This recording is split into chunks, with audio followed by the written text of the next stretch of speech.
Welcome to Genuinely Curious. I'm your host, Shantiana Keys, and I'm back doing a solo episode. Last week we had Meredith Lynch on the podcast. I previously been on her podcast, Oddly Specific. So when I was out in LA, we sat down and we talked, and she was on this podcast. And y'all know I was in LA for the ESPYs. And we are going to talk about the ESPYs because I'm going to talk about the ESPYs until I'm done telling the stories and, regaling the tale. But had such a great time there. But that episode will get lost in the sauce, the Olympic sauce, okay? Because it's all anyone can talk about, me included, okay? I want to talk about nothing else but the Olympics right now. We're about a weekend. I mean, we have to be like day 6, 7, or 8, right? And so I plan to have an outline, and we're just going to throw that out because we're burning daylight here on the East Coast, okay? And we're just going to get to it. And I feel confident enough that I've watched enough Olympics to be able to get us through this just by yapping. Okay. So thanks for joining me. I'm so glad to be back. These are some of my favorite episodes. Just me sitting in a room in my house, just going on and babbling. So I appreciate you still being here if that is something that you are doing. Okay. So let's start. We'll go to rugby. Okay. I didn't watch multiple matches. I did see the important parts of the bronze medal match. Okay. Now, I've followed Alona Mar for more than a year now on TikTok. I remember when she was in Tokyo and her content was kind of, getting big, blowing up. She was showing the experience within the Olympic Village. And so I had been following her. I actually sent out an invitation for her to be on this podcast months ago when I started this podcast. And of course, she has not been on here. And I think it's going to be even harder to get her now. But I've been following her, so I've been enjoying her content. But yeah, a last possession situation for a rugby match, which I didn't even realize how quickly they went.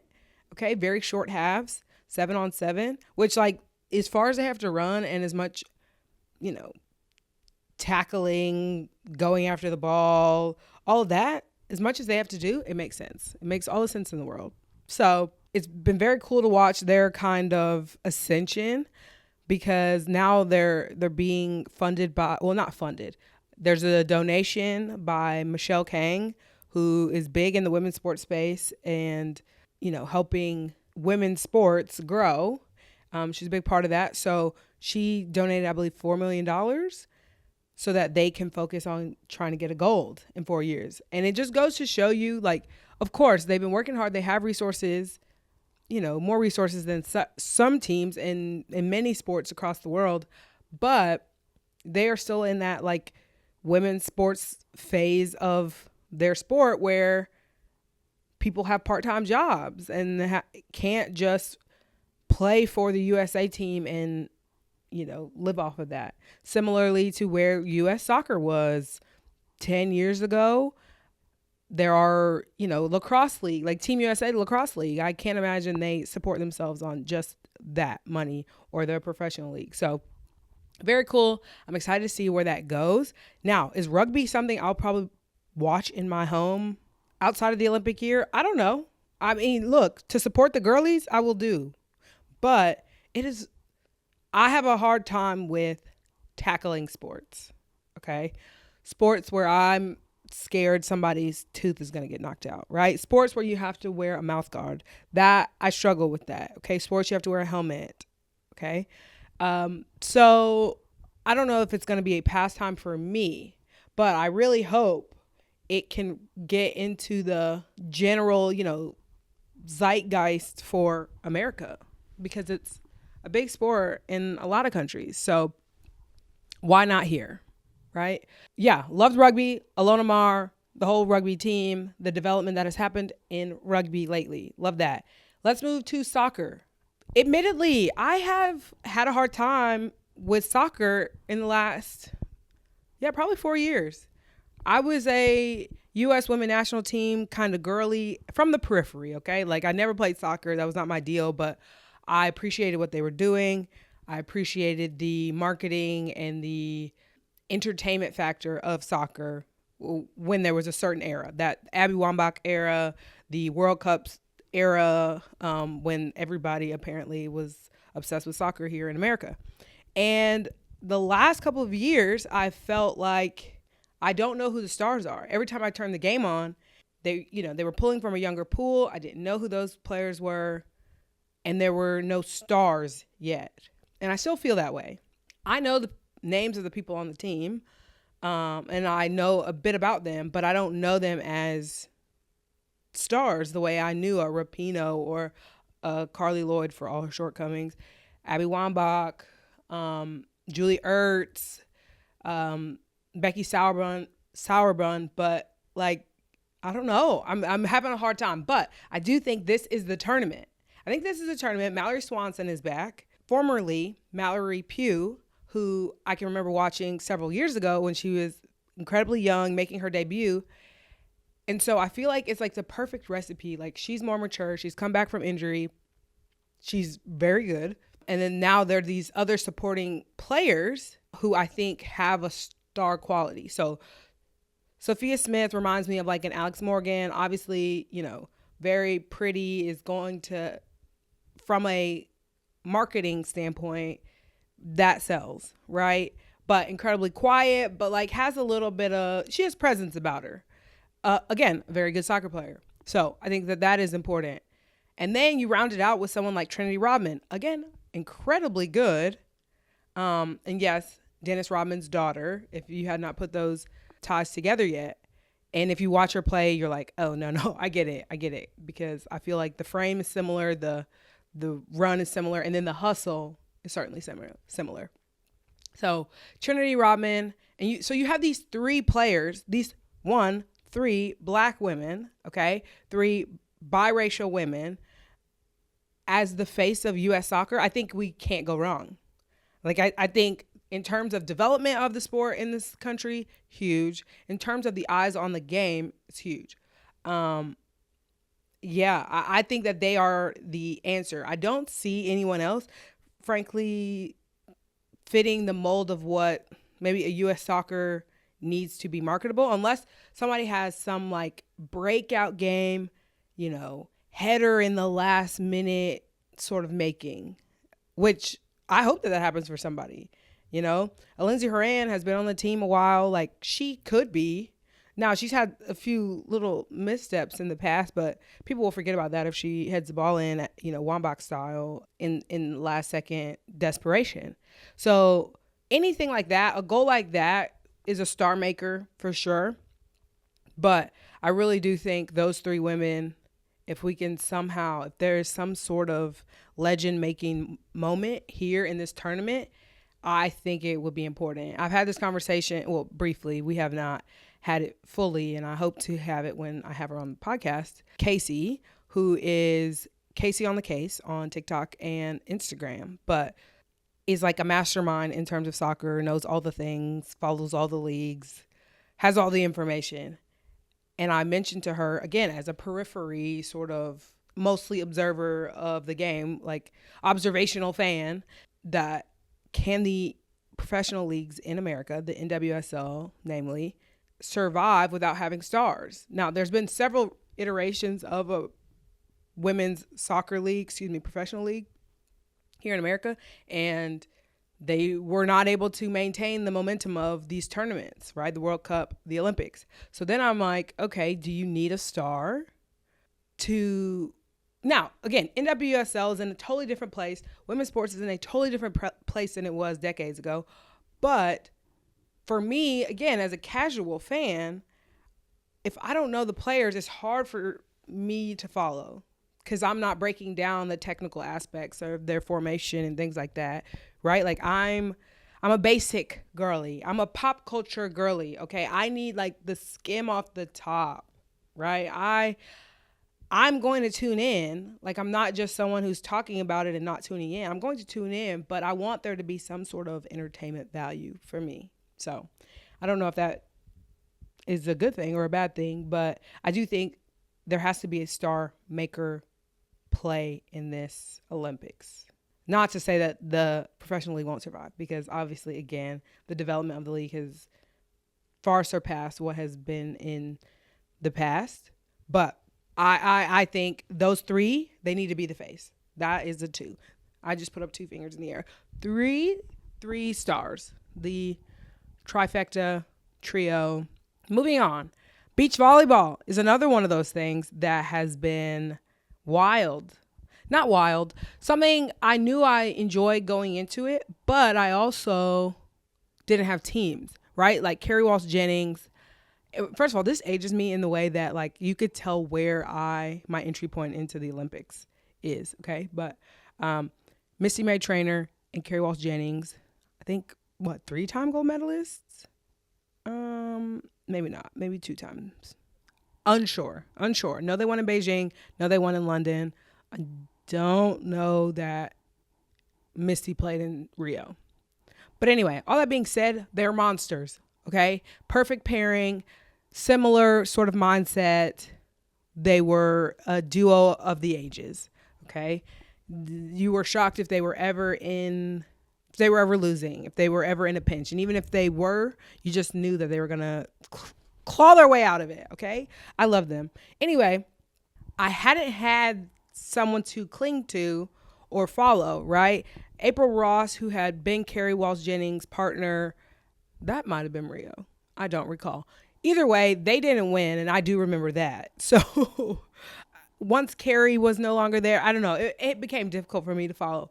So now I feel like I've got these 2 teams that I'm interested in, okay? So we got the team of Chang and Hughes, who seem like, I think that they're my new Misty and Carrie. I think that that's what's happening here. They have that sort of like woogity woogity feel about them. Like they hold hands going onto the court because they were broken up at one point. They were college teammates and they were really successful. And then they got to the pros and they weren't as successful. And so they broke up for like 5 years and then they got back together and now are making this run after becoming world champions, they now are making this run here in Paris.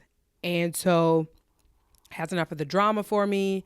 They both are kind of like hard-nosed, passionate on the court. Like I really think that they're my new Trainer Walsh crew.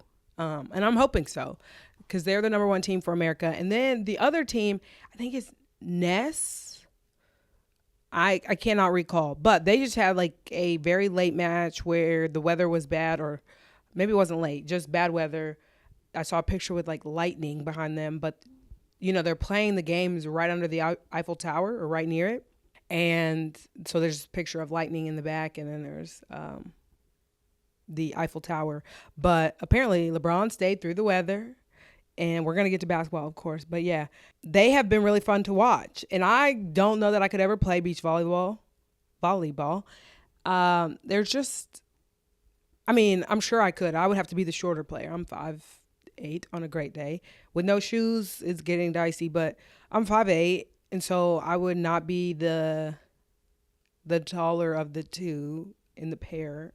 But I feel like I could do all right. Now, sand, not my deal either. So probably not my game. I'm glad we had that. I'm glad I talked through that with you. But yeah, excited for them. I think they're moving into the knockout phase or knockout round. And so it's going to get real. It's getting real now. It's getting real. Okay, so now let's move to basketball. Perfect little segue. So the men's team has been doing well. I think they've blown out everybody. I think I watched their Serbia game and maybe it wasn't like the best for a little while, but then it got better. And so I'm just like never worried with them. Now they played South Sudan again, who they only beat by 1 point leading up to the Olympics. And so I think that one was close as well. And then it opened up. But again, I'm never concerned when LeBron James is on the floor. And I don't care how old he is. Like, the man is incredibly athletic. And that makes me think of Simone Biles, y'all. Simone Biles. I've made so many videos about Simone Biles in the last 5 days. Okay? And again, we're going to get to that because I hate to jump ahead. But Simone Biles is the GOAT. And there's just nothing that can be, like, she has to be in the conversation for the greatest athlete. Okay. And again, I know that conversation gets real murky because sports are so different and they cannot be compared. But the way this woman leaps is insane. Okay. To do the same move as a man on the same surface and get higher than this other world champion, like, it's unbelievable. It's unbelievable, but we're going to get to Simone Biles because there's so much to talk about. And I hope I don't, go over an hour because I'm just so passionate about Simone Biles. But Simone Biles could go a long time in the sport of gymnastics. And I only say that because I see what LeBron can do in basketball, right? Like, even if LeBron James can't do all the same things he did when he was 17, 22, 30, like, his athleticism is so superior to everyone else. It doesn't matter. He can play point guard forever. If he wanted to, I'm sure he could play point guard. No lie. And I know this sounds ridiculous. He could probably play till he's 55. Okay, that might be a stretch. That's probably a stretch. 50 LeBron James playing point at that frame, or excuse me, at that size with that frame, please. Anyway, okay. So LeBron James, this team, they're doing well. Steph Curry. People got beef with Joel Embiid, and some of that is because he's representing America, and people are arguing he should be representing, other countries. But bottom line, this team is incredibly gifted. They're having so much fun. D-Book is releasing like 90s style footage, like every day, these vlogs, and they're going to other people's competitions, and they just seem like they're having a good time. This is Steph Curry's first Olympics. I just feel like they're having a great time seeing all these other GOAT athletes. There's like all these other stars who are there as well, which brings me actually to the number of stars. I don't ever remember seeing this many celebrities at the Olympics, and I don't think it's like a brand deal sort of thing, but like you got, Serena's there, and I expect her to be supporting, women's sports now that she's not playing, but Serena was there. Seth Rogen was there. Tony Hawk, like all these people that I just like didn't expect. Emma Chamberlain was at the like prelude. Like there were all these pop culture kind of figures that were at the Olympics that I don't recall seeing before. Like, yes, there were some, and many of them would be like sports related, but like Kendall Jenner was there. But okay, she's dating D-Book, so that's a whole nother thing. But yeah, I just don't recall there being this many stars. But Simone Biles brings out a crowd. There's no question. She's the biggest one, and people are just flocking to see her. But back to basketball. So Asia Wilson, Breanna Stewart have been playing incredibly well. People want to talk about Caitlin Clark being left off, and they just don't realize the USA's dominance. I am going to have a video about that because I think it's important to talk about how actually important and dominant and successful this team has been. 8 straight golds, haven't lost a game in like 58 games as of yesterday maybe.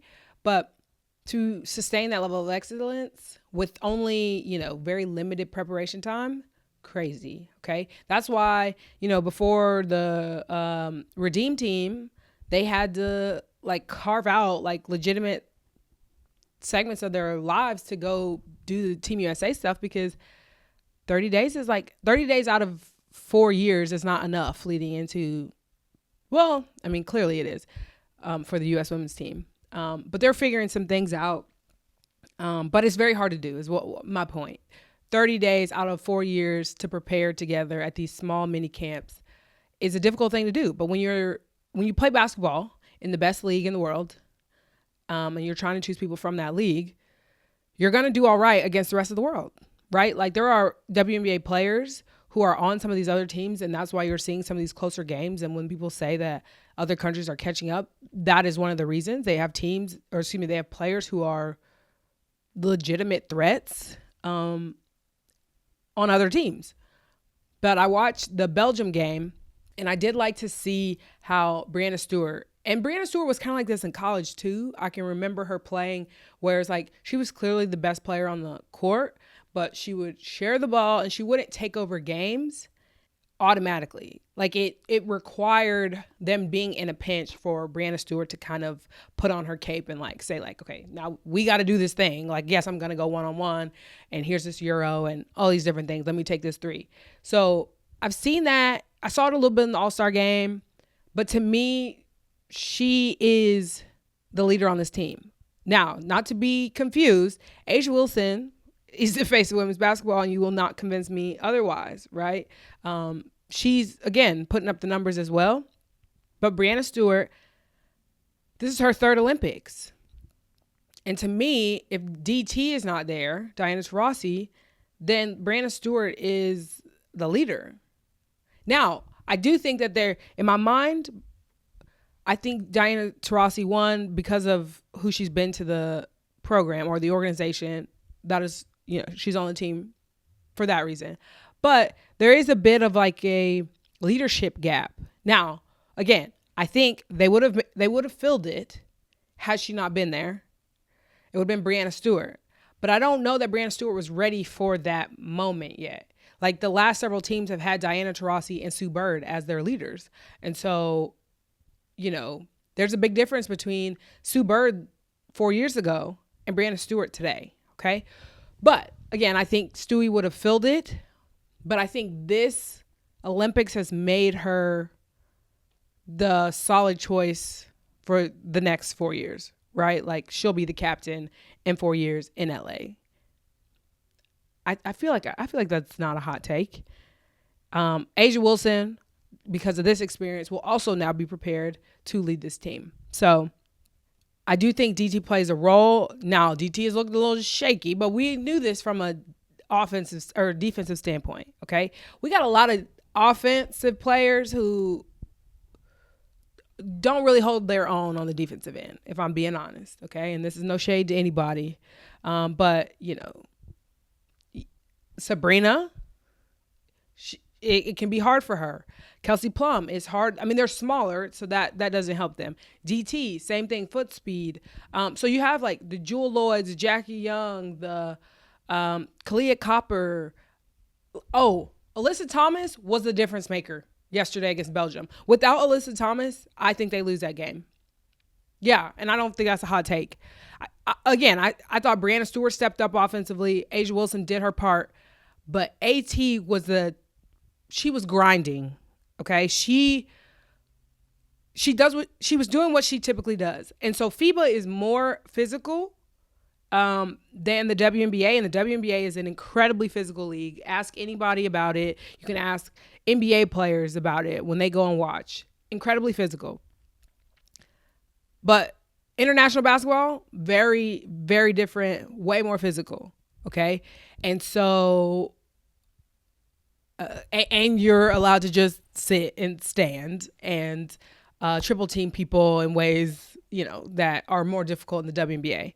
Without the defensive 3 seconds, it makes it very hard for a player like Brittany Griner. You could just hang on her. A'ja Wilson, same thing. You just kind of pack it in the paint and hang on their bodies for long periods of time. But also just from a general like hands on people's bodies, like it's a very physical game that they're playing.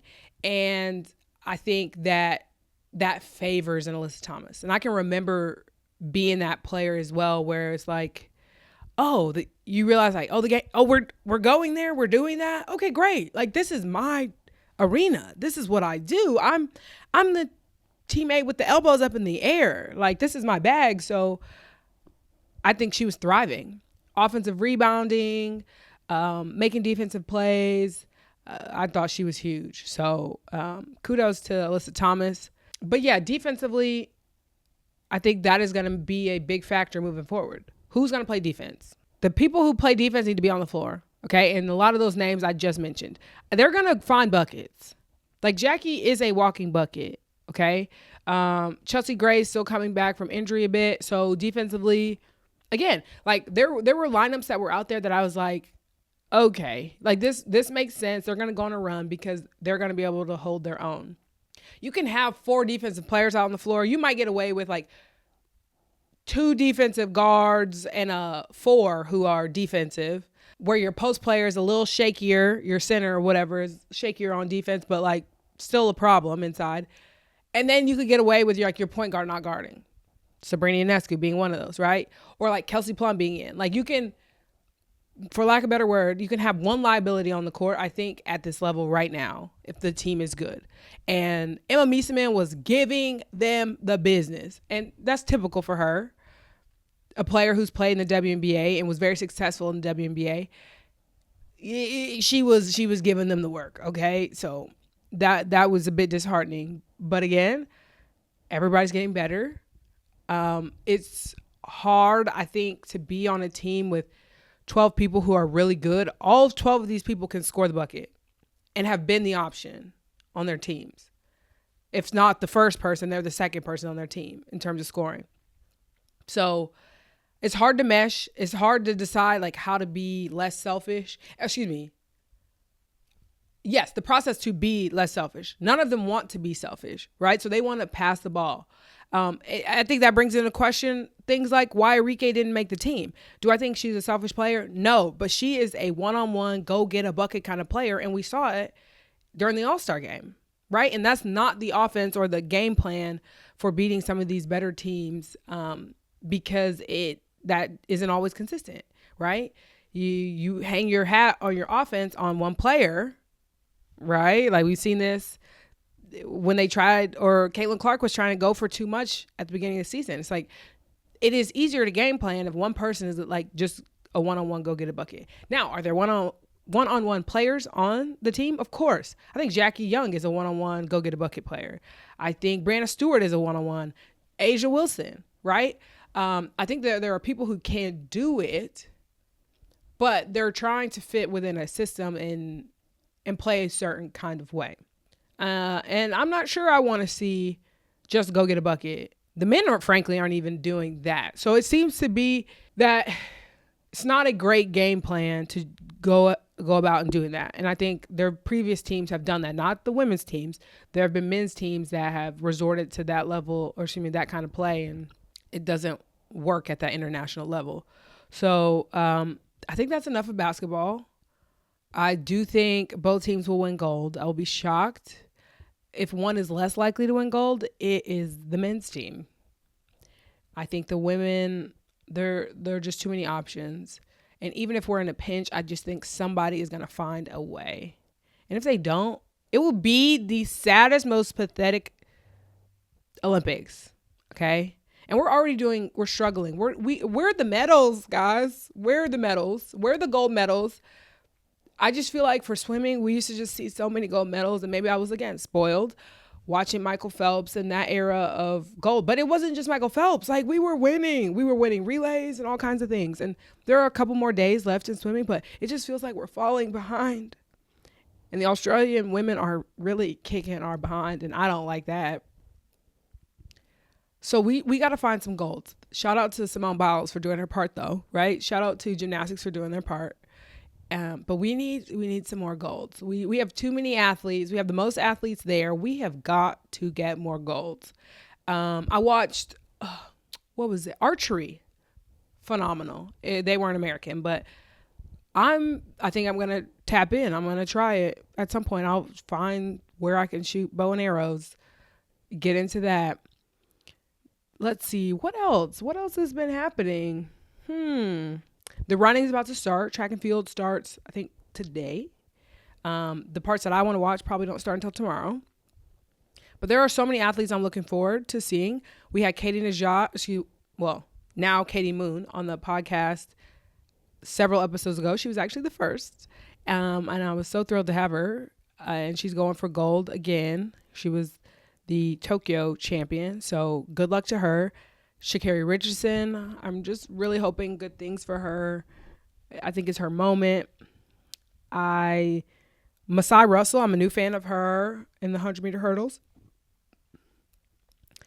And then Johnson, who is also, I think her name is Alasia Johnson.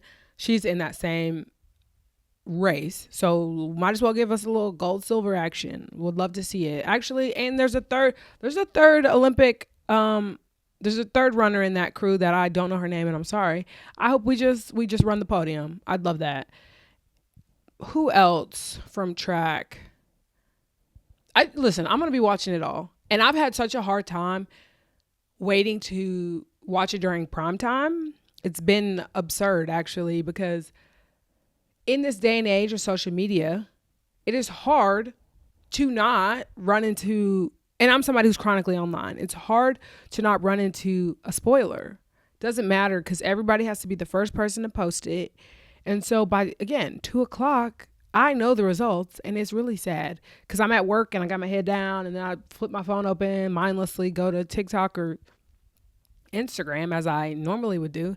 And I'm like, crap, okay, I already know that the U.S. team already won gold. Or I already know that Katie Ledecky got a silver. Katie Ledecky is a gold, but I need more golds. But shout out to her. She really is like carrying the sport on her back. But yeah, so I think we need more medals. I'm having a great time. I would just love to watch primetime in peace. Primetime, like growing up, and I'm go with me here, okay? In the year of 2008, 2012, the glory days, Beijing and London, you'd come home, not know a thing, right? Everybody in the country would sit down and we'd all watch at 7 p.m. or 8 p.m. And we'd see Michael Phelps race, not in real time, because we didn't need that. You didn't need it in real time. You just needed to see it all together. Okay? And there was nowhere else for you to go get it spoiled. All right? Not even like Twitter. Okay? Like Twitter is in its like infancy stages of like me on there talking to like 3 of my friends out of my entire high school that are on there. Right? And so it was a different time. I argue a more fun time. It is fun to interact with all these different things. Like social media, I'm making videos on TikTok and like people are interacting and talking about the Olympics together. I love that part of it, the community of it. But I just wish we were watching at the same time. And prime time, if you watch the coverage from the daytime live to the primetime coverage, it is curated, okay? Got Mike Tirico coming in. He's doing the like dramatic thing that Bob Costas used to do. Welcome into the Olympics. You're in for a great night. Our marquee event of the night is in gymnastics. It's like the beauty of that. Okay. Then I get a perfectly put together package of the hardships of this athlete and how they got here. And I get to watch their mom cry, telling the story. You know, like I miss those days. I really do. But I will wait till prime time and I will avoid all the things. I've got a few more hours. But for the joy of like the primetime viewing, I just will continue to watch it because I tried the opposite. I tried to just go, you know what? I'm going to watch it live. I was home early enough yesterday to watch it live. I thought I'll do that. It was not as fun. I'll say it. So we're not doing that anymore. We're going to watch primetime. And I just hope that my friends respect me enough not to send me any spoilers about anything. So yeah. What else? Anything else? Olympics.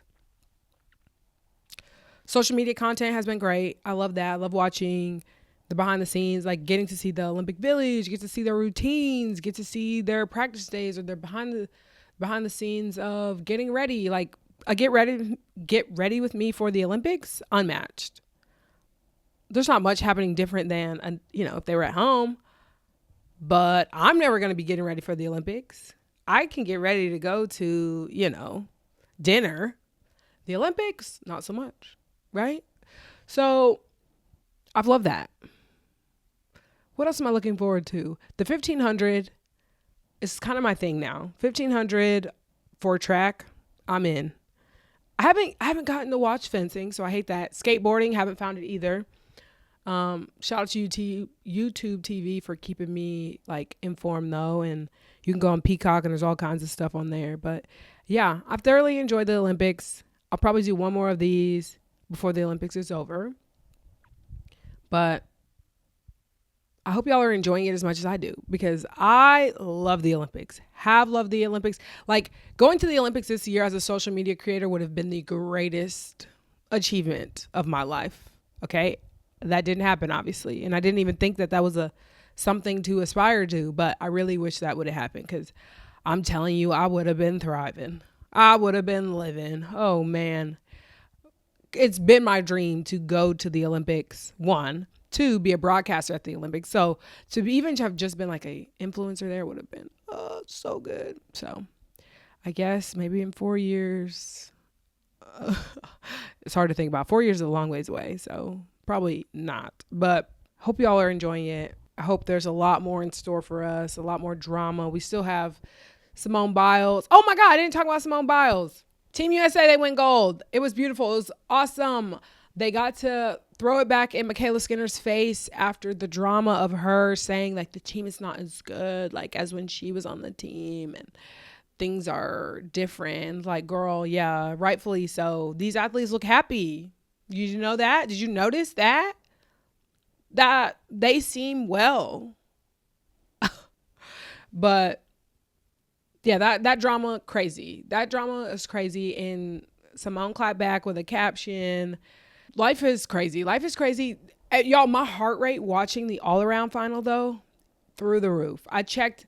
It was at least 105, like, before she even started, okay? And so I had to calm myself down, like, girl, this is not real life. Like, you need to chill. Well, her real life. But I was just rooting for her so much.